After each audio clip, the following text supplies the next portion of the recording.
অনুভূতিটা ভাষায় প্রকাশ করা যাবে না, পুরো কলেজের আত্মা তো মনে একদম শুকায় যাচ্ছিল।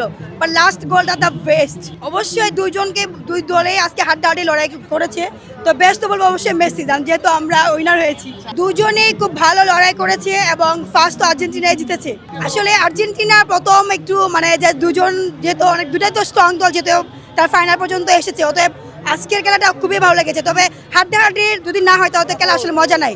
তো বেস্ট দ্য বেস্ট। লাস্ট মোমেন্টে খুব একটা মানে হ্যাডিক মানে ফিল করতেছিলাম, কজ হচ্ছে গিয়া ডিফেন্সের যে টিমটা, অনেকে বলতেছে এটা ছোটো টিম বা নতুন আসছে এরকম কিছু, বাট আমি মনে করি যে বোথ আর সেম, কারণ ইকুয়াল টিম যেহেতু ওয়ার্ল্ড কাপ খেলতে আসে, তার মানে ডেফিনেটলি তাদের একটা যোগ্যতা আছে, রাইট? আর কোনো টিমকে ছোটো করে দেখার কিছু নাই। বাট আমি সুপার এক্সাইটেড যখন আমরা লাস্ট মোমেন্টে গোলটা দিয়ে দিয়েছি। বাট একটু মনে হয়েছিল, বাট এরপরে মনে হয়েছে যে না, যেহেতু আমার টিম, আমি যাকে সাপোর্ট করতেছি, আমরা যাদেরকে সাপোর্ট করতেছি, ডেফিনেটলি জিতবে। বাট খেলার মধ্যে তো হার জিত থাকবে, রাইট?